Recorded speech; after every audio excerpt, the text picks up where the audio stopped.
to love myself, really, and to give myself permission to go on a self discovery journey. And again, then giving myself that permission to accept what I discover. Because, sometimes you discover something and you think, I have a choice whether to like this thing or not. So I gave myself permission to like who I am. And that began a nice journey of self love. But as you well know, life challenges that love all the time.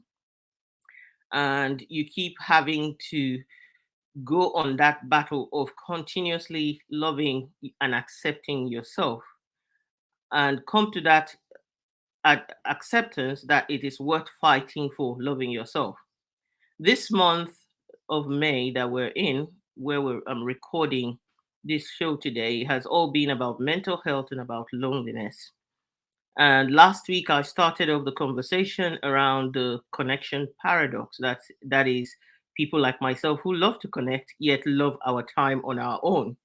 This is an extension of this conversation today that we'll be having because I'm discussing connecting to yourself before you connect to others. What's also exciting is, therefore, that you're not just going to be hearing my perspective. I'm bringing a guest today, Kayleigh O'Keefe, to bring in some fresh perspective and insights because people have different experiences, right?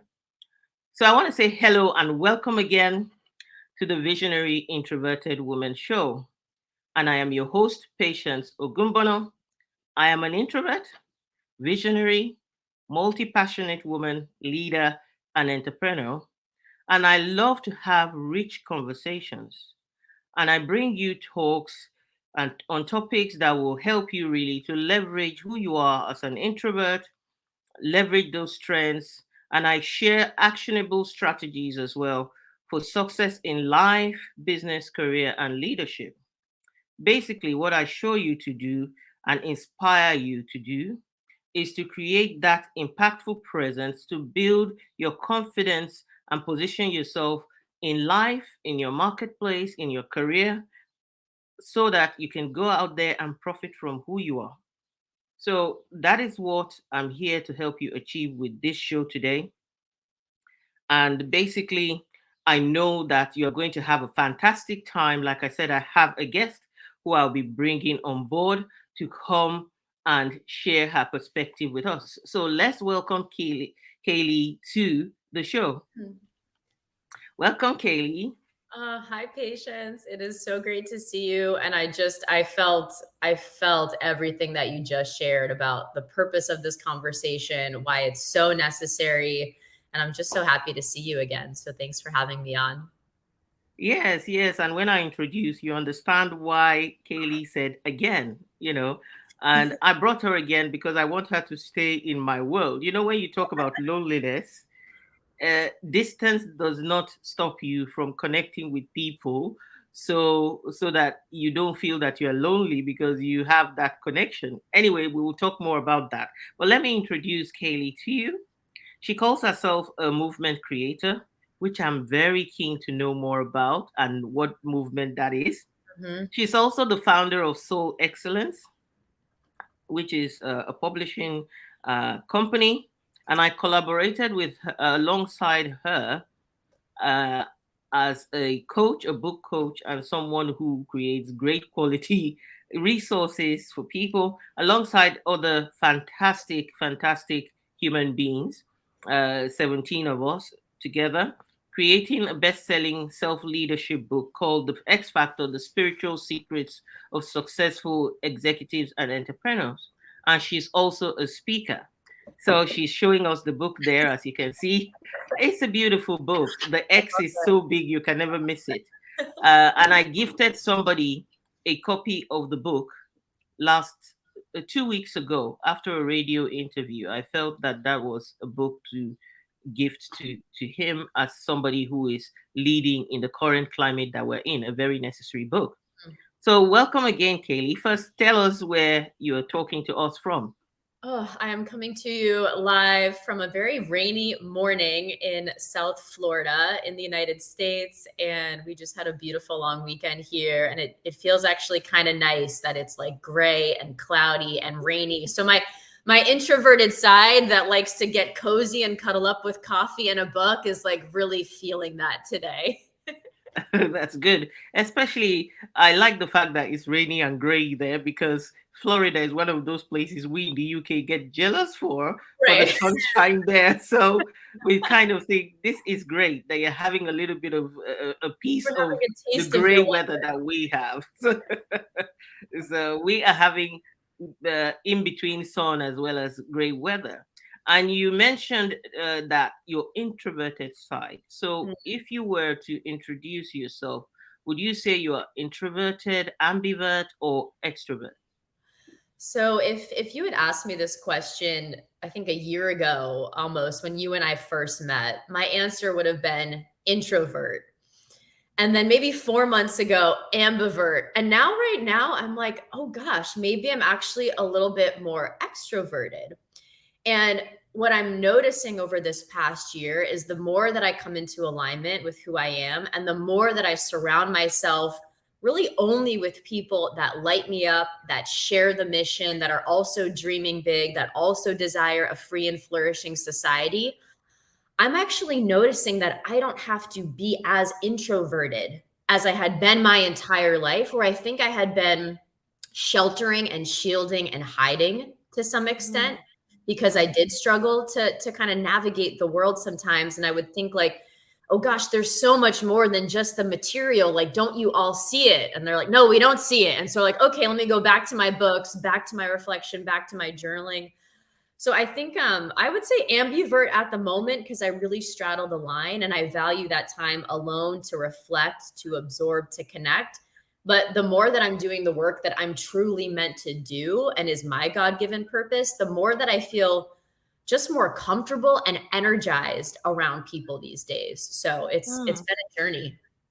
Yeah, and what you've described actually is someone who is a social introvert. People don't realize that because there are four introvert types, a Yeah. social introvert actually loves people, but and loves connecting with people, has that gift of connection as well.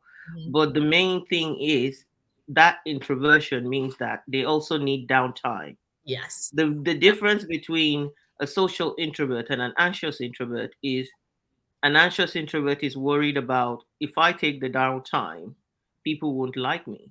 Mm, Whereas the social introvert is, for me to be really social, I need my downtime and I will take it because my brain needs it, my body needs it, and I get more creative, which is oh, what I can see that you are embodying more and more, which is great. yes. And because what I can hear from what you're saying is leadership, I can hear a lot of development of your own personal leadership. And Mm, that brings me to talk about movement creator. This is not a title you had when I met you before. So now it's a new title that is evolving out yeah. of your leadership that is also developing Mm. more and more. So tell us more about being a movement creator. It's so true. You know, what I really started to realize over this past year is that it's actually less important any given message that I have to share in the world. And what's really important is that through my energy and through my presence and through how I show up, I naturally spark people to want to raise themselves, to want to think bigger, to question how they've been living. And so I just started to realize that I am a movement creator because I spark in other people their own movements. So Mhm. while I'm out here kind of leading my movement of soul excellence and helping people come back to self and tune out the distraction and go deeper into their purpose, by virtue of doing that, I spark other people to go out and do the same thing, whatever their movement is. And so if I think of even our collaboration on the X Factor, I was sparking a movement around spiritual leadership. And then Mhm. we all went out and started sparking our own movements and cultivating our own networks and inspiring our people that naturally gravitate to us. And so Mhm. it just I'm starting to realize too, I like the social introvert definition of like, I am high energy. I am a spark. I am like, let's like I'm an initiator. And so this movement creator, it's twofold. It's of soul excellence, and in doing so, it helps others to spark their own movements. Hmm. That's that's fantastic to have someone like you or in the world to have someone like you on the show as well, because you talk about acceptance of self and everything else. And that is why I want you to speak into this topic we're talking about today, which is connecting to self before Mm, you connect to others. I heard last year, I heard a someone talk about playing to the audience of one, and that captivated me. It was on a mini cast, they call it, or something, and it was more playing to the audience of one first. And it's that talking about the fact that he loved to write, mm, and felt like before he wrote for other people, he would write for himself, mm, write for the pleasure of writing. So mm, that was interesting. And then this year, I went for a valid, is it a speech given by a doctor for a PhD graduation. And he said, you've got to first of all play to the community of one before you play to the community of many. And I thought, this is the word again. It follows me everywhere. I have no clue, but it resonates with me because just as I introduced, I couldn't love other people and I mm, couldn't appreciate other people's difference and celebrate who they were until I celebrated myself. So mm, that's what we're going to talk about. But before we talk about that, there is a song as well that I found last year that keeps playing, and it's by a group known as Unspoken. mm, And the words hit me, and really I shared it with my husband, and he says, look into the mirror, what do I see? So I just some parts of it. Look into the mirror, what do I see? All the imperfections that define me. mm. Thought I was a man, but I'm still a boy. Everything I am still trying to avoid. I know the golden rule: treat another like you want to be treated too. But lately I've been hating on myself, it's true. Beat up my heart till it's black and blue. How can I love myself? How can I love you if I can't even love myself? I try to hide that I don't feel worthy, but the truth it will always tell. What you carry always shows. What you bury, it still grows. How can I love you if I cannot even love myself? And I thought, that's brilliant. You find me singing, how can I love you if I can't even love myself?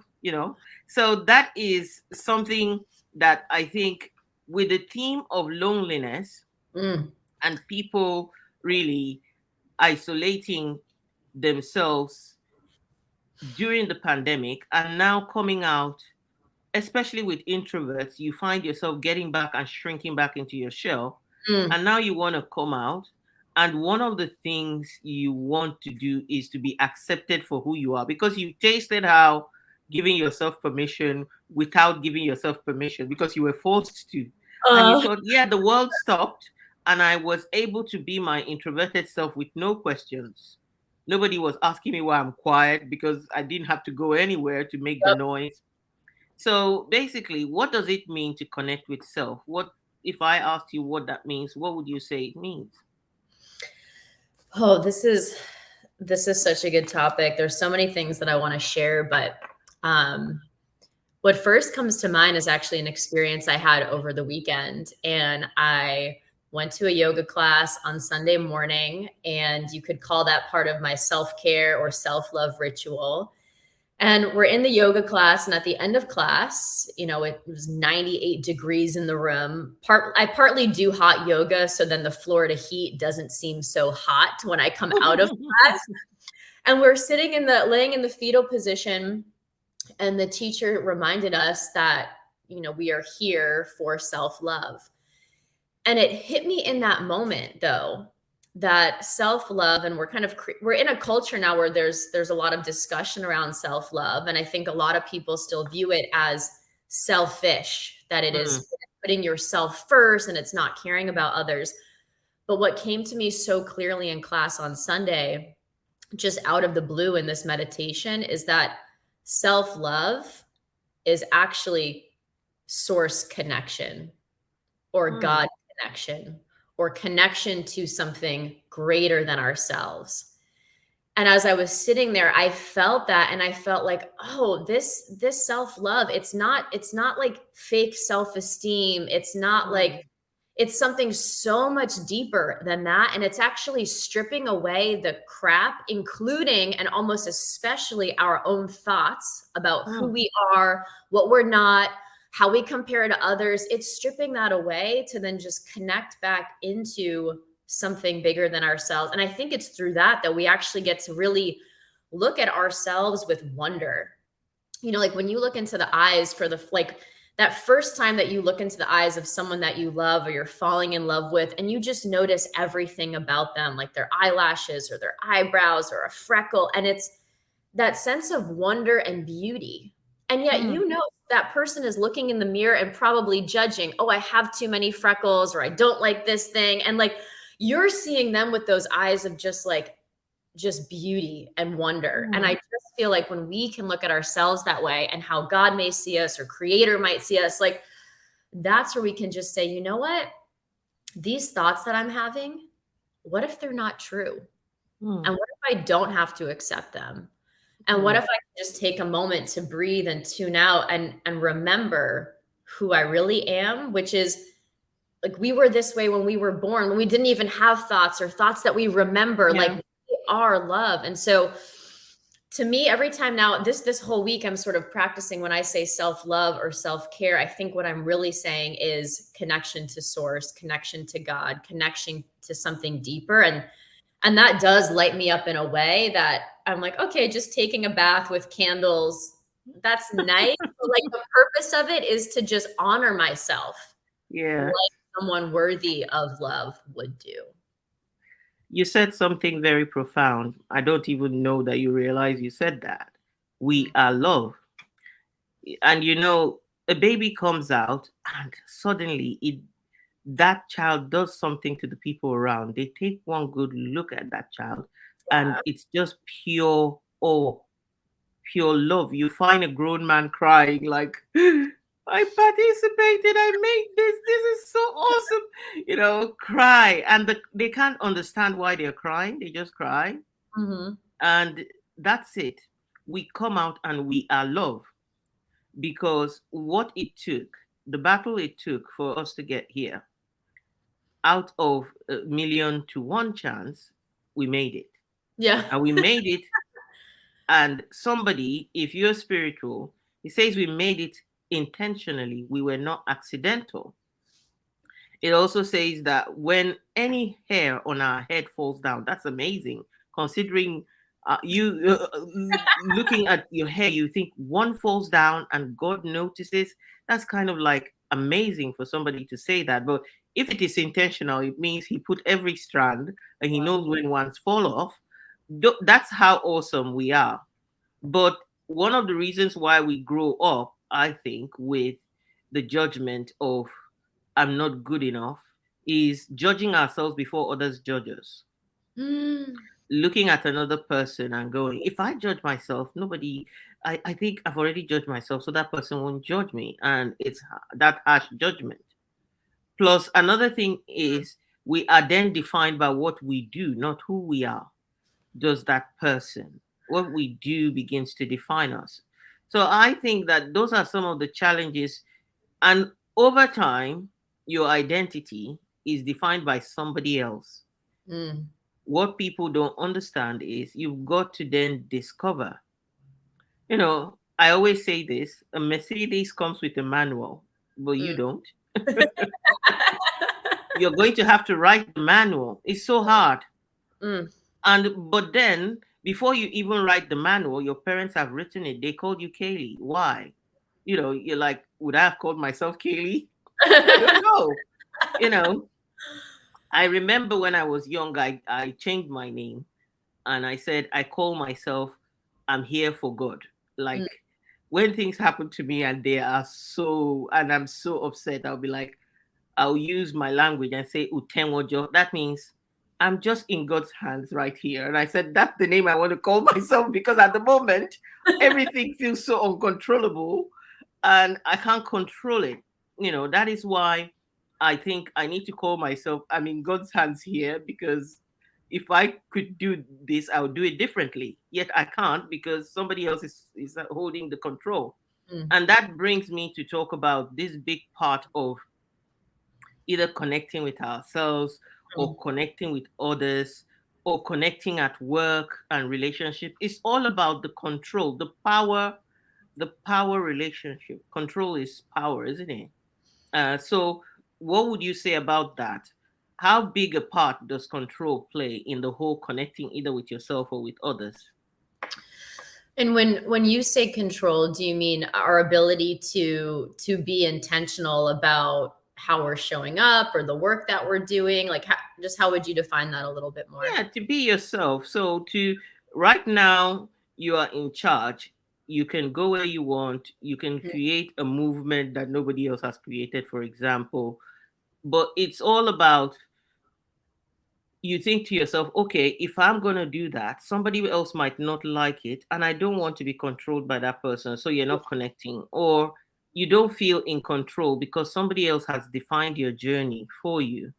And I think that's what is part of the when we connect with others, we want to change them to be something before we can feel that, yeah, I need him. I always say, oh, in the beginning of the marriage, I thought, why can't my husband be just like me? My life would be easier. And I heard this inside voice that said, where is the growth in him being just like you? yeah. Where is the support in life? If he is completely like you, he brings along your challenges, your weaknesses, your way of thinking. What would be different for you? It's Yeah. pointless for you to have gotten married to yourself. So that is something that, so when it comes to Yeah.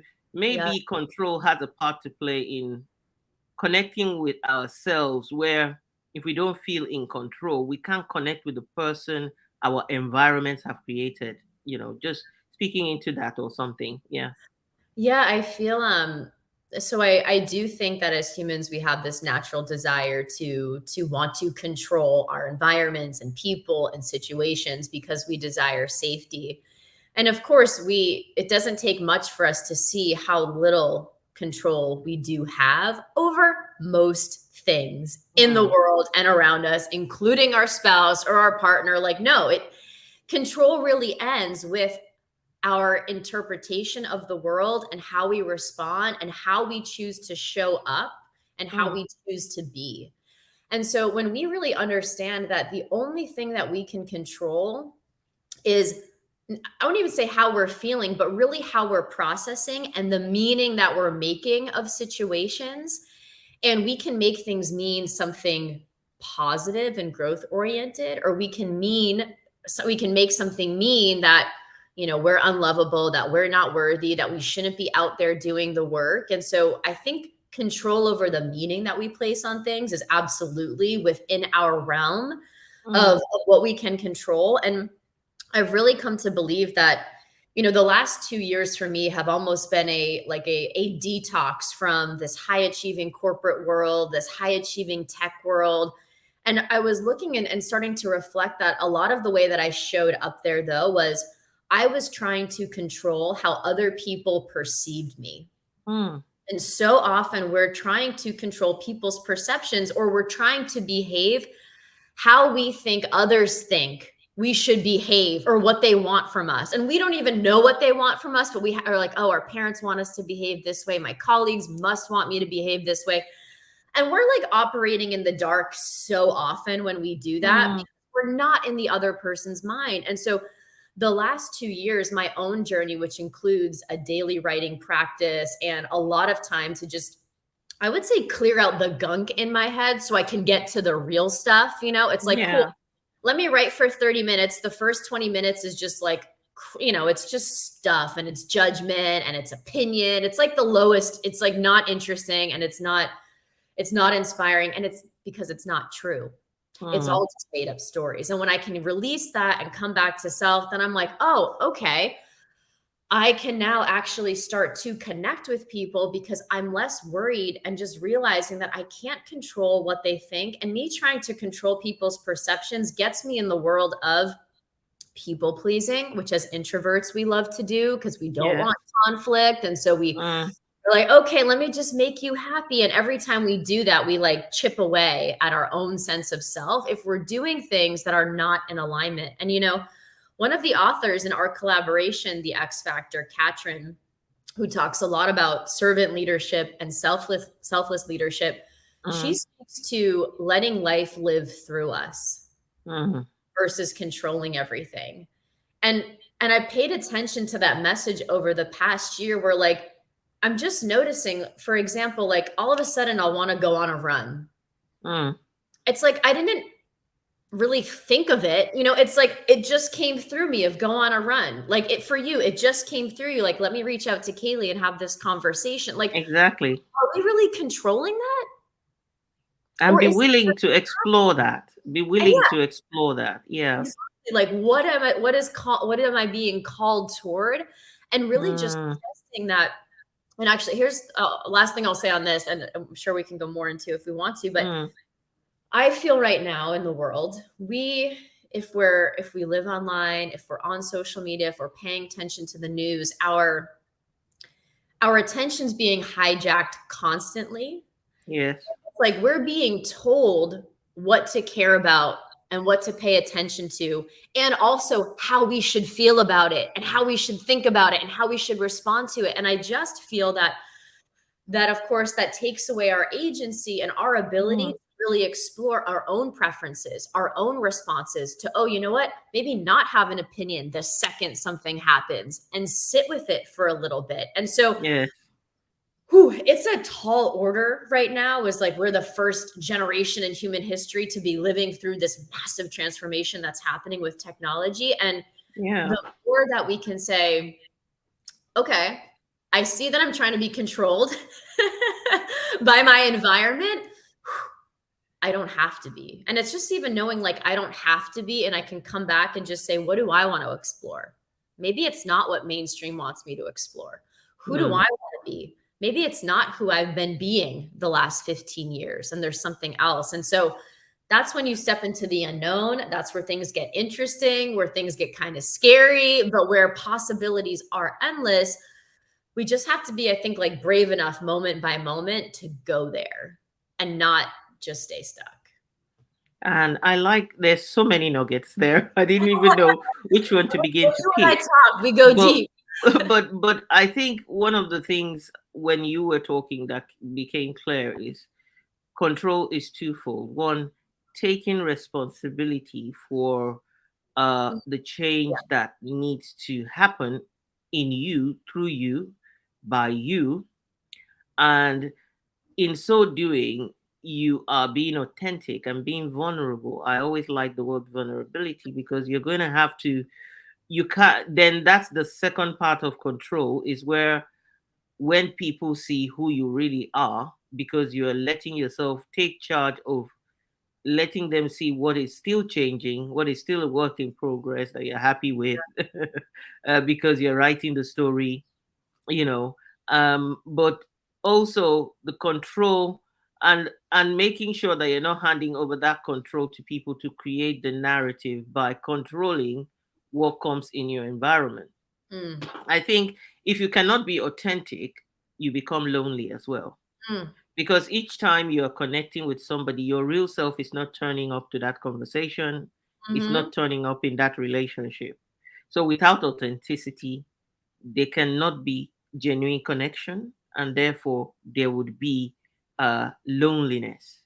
You go amongst people and you don't feel like you belong. On the other hand, if a lot of society is saying there's more that divides us than brings us together, you enter a place and somebody has controlled the narrative of that space, so you cannot feel belonging. And this is what's happening with the amount of technology we have. Oh, your parents already said when you were growing up, why can't you be more like Jane? Jane goes and parties, and you sit in a corner and read a book. Wait, What this is it? happened to me patience because this totally happened to me. Like my mom would go party, and I'm like, I want to study on Saturday night. I don't want to party. Yeah, yeah. It's like, so you already get that. But Yeah. then what social media does is, oh, Jane has this color, she has this race, she has this. So if you're not like Jane, you don't belong. If you're not, then that amplifies it even more and solidifies all those things. So there's a lot of control, can be taking responsibility. It can be handing responsibility to somebody else. It can also be not trying to control who a person is and letting them. And one of the things you mentioned there is being willing to be free and Mm. let things happen and go on a discovery journey. When something comes to you, how are you using it? How are you making it work for you? And that's the problem sometimes I feel with the corporate environment, because if people are not connected to themselves, there's already a problem. Then if people cannot connect authentically because they're not connected to themselves, you've got fakery coming together to try to build a team. Nobody's talking about allowing then the strengths to show or the weaknesses to be dealt with, because everybody's faking it. Yeah. Yeah. So what then means is that that is what then affects work environments. And what's happened, in my opinion, and you can speak into this, is that's what's causing the great resignation. And that's what's causing people wanting to work from home, because they're thinking, phew, I don't have to pretend anymore. I don't like Jane, and I can stay away from her for as long as possible by being in my house. And because I don't think Jane is real, I can't trust Jane. But Yeah. if I stay away from her, I can control what I do and I can control my feelings. Do you feel like that is also part of the conversation that is happening, or what's going on with people? I mean, we are also sharing an opinion here, which we can be wrong and a perspective, but it's just people take what they want from it. Yeah, my sense is similar. If I even think, well, two thoughts. One, I think if I look even at my early career, my first 8 years working for a big company and a bunch of different roles and different cities and traveling the world, if I look back on that time, in some ways I was wearing a mask. In Hmm. some ways, I was actually like growing into like next versions of myself that I really did want to be. And so like I wanted to be delivering workshops. I wanted to be and so like it did inspire me and push me to evolve in some ways. And and then if I think about what's happening these last couple of years with the great resignation, I like to talk about it as each person's great reimagination for Mm. themselves. And reimagining, like suddenly we started to say, you know what? Oh, everything that I thought was true, like I need to wake up at this time, I have to drive on this commute, I have to show up to this office, I have to sit in meetings that like aren't well organized, that don't have a clear agenda. I have to do the water cooler talk. Like I have to. Suddenly it was like, oh my gosh, I don't have to do that. But what comes with that is then to your point about responsibility, I think is to not squander what we could really view as a massive opportunity to reimagine what matters to us. Like I'm all about meeting and only doing things that are meaningful and interesting and inspiring to me. And looking Mm. back, I did so many things that I just thought I had to do. And of course, I did kind of have to when I was in a corporate environment. And so now it's coming back to what lights me up. How do I continue to put myself in those spots? And for people that are like, oh, I can't do this, like I am in the corporate job. I'm just working from home now. It's really starting to say, how can I be more of who I am on a daily basis? How can I Mhm. show up more? And also, maybe how do I look at the next couple of years as a transition into something that would be even bigger, even better, even more opportunity? And I really invite people to use this time to embrace the unknown a bit more. And I just feel like the last 2 years showed us like, yeah, you think you know what the world's gonna look like. Well, Yeah. things no, the best thing that we can do is be true to ourselves and build strong, I think build strong relationships too. So Mm. we don't feel lonely. So we feel supported so that we know as we're growing and evolving, we have people there who are on that journey. So as part of even my own great reimagination, like this year, while I'm leading people, you bet I'm also joining someone else's mastermind and small Yeah. group to make sure that I'm in a group that I can trust where we've all committed to growing. And a lot of the growth that we're doing is all the internal work, like clearing out still all the gunk that's still there, that's telling us, oh no, we're being too much. Oh no, people are not going to like me. Oh no, like things have to Yeah. look a certain way. Like we're constantly coming up against that stuff, and having a group to help you do that is so important. So I think the Great Resignation, obviously it's affecting women more for a lot of different reasons, but Mm, one thing we have to realize is the corporate environment wasn't, it was built from very much like an achievement, masculine oriented place, which is yeah. totally fine. And also for those of us who want to spark movements or create businesses, I really encourage women to say, let's not replicate that blueprint of old. Let's Yeah. create from this new space, which is a mixture of masculine strategy, goals, and also the feminine trust, faith, relationships, and appreciation for beauty, like all of those things that could, as we create companies, as we spark movements, we get to do it in a different way. And I'd hate for us to just like build the same stuff that was Yeah. already there, that wasn't working for us. So, Yeah. And I like what you've said about our responsibility. I don't always like to point fingers. I realize that when I'm pointing fingers at people, there is also more fingers pointed at me from my own hand. I can't point all of it this way. We always point this way, right? So I think the main thing is recognizing how we can play a part in the message. If I were still in corporate, I'll ask myself, how am I contributing to the toxicity in this environment? Because sometimes passivity is just as contributing as proactivity, right. so complacency and all that stuff. So, what I talk about a lot more now that has come to my awareness is what I call courageous leadership. Mm, There are times you've got to step into the lion's den, there are times you've got to step up, and that seems very relevant in our time because without courage to really, what's happened is everything's been turned upside down. And most organizations are in crisis mode. Yeah. all the time. And so it's more like, how do we turn this from crisis to change, to a Mm, change journey, to a growth journey? It takes courage, because you can go and press a machine and get it to work, but you can't press a human being's buttons and get it to work. So it's like, now you have to face that reality. Now you can't micromanage. Even if you try to micromanage, someone's working from home, you have an hybrid.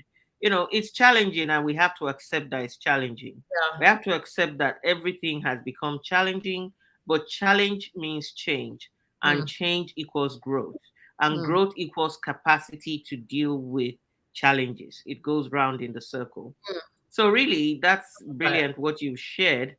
Very deep insights, and I'm sure people will pick a lot of things from what you said. Is there any final insights you want to share with people?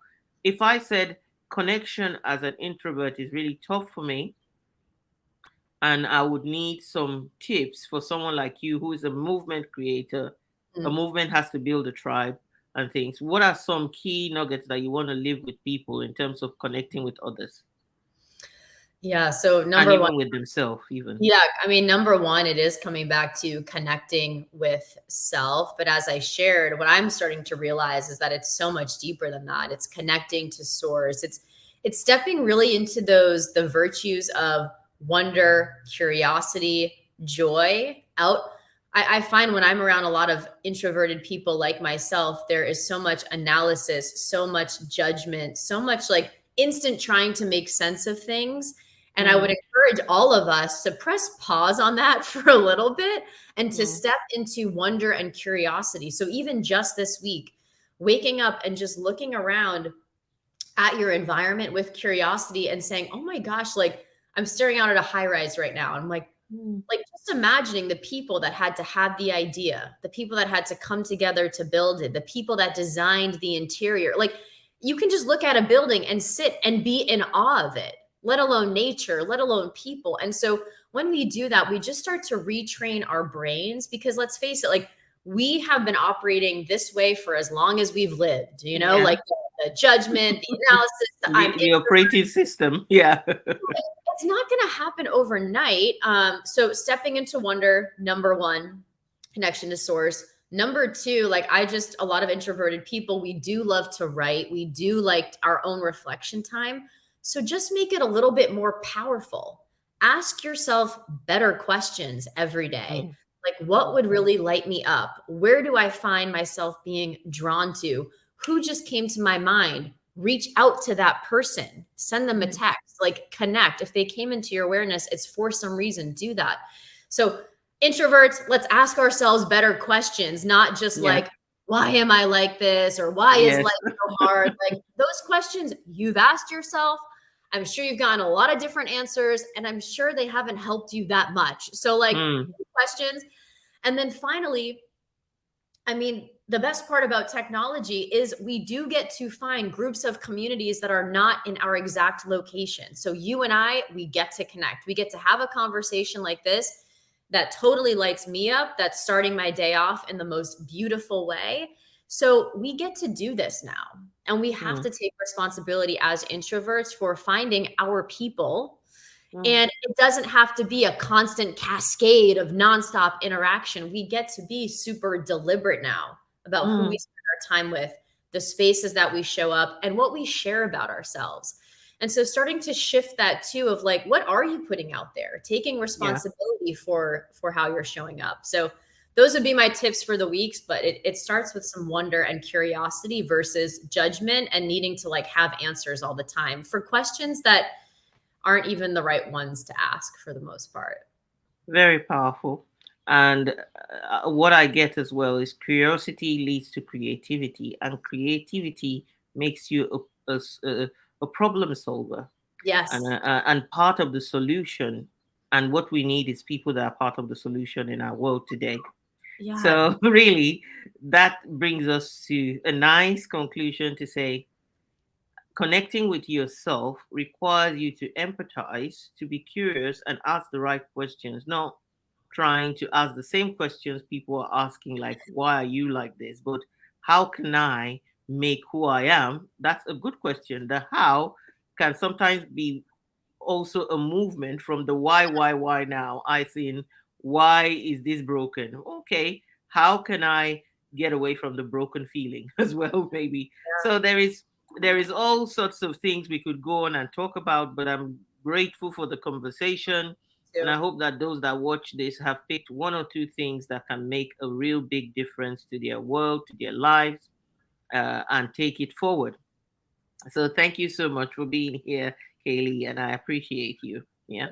Thank you, Patience. I love connecting with you because I love these deep topics. I'm like, this lady wants to talk about these things. So thank you for being that reminder to me of like what I really love and what I need to keep speaking into and focus on. It's been really wonderful.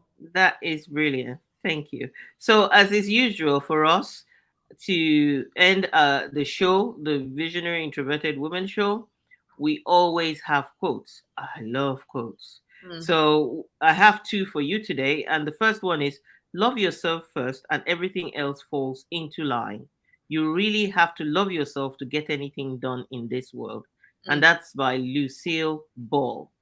Now, another person who shares a nice quote is Maya Angelou, and she says the real difficulty is to overcome how you think about yourself. And I think those are really true words that we need to take on board. So that's it for our show for today. And I want to remind you that no matter the challenge that you're facing, impossible is somebody else's opinion. You just need to disagree and then go out there and carve out your own pathway to success. Whatever is possible, you alone can discover that. And the moment you accept somebody else's opinion, you may never discover what you're capable of doing. So share the link of this with friends, get them to watch it, share the message, share, and you get some connection links that you can connect with Kayleigh as well, and get to know more about the movements she's creating. Mm. And in the meantime, I'm wishing you well and saying to you, keep blooming, keep shining, and Mm. stay uplifted. Take care and God bless. Mm.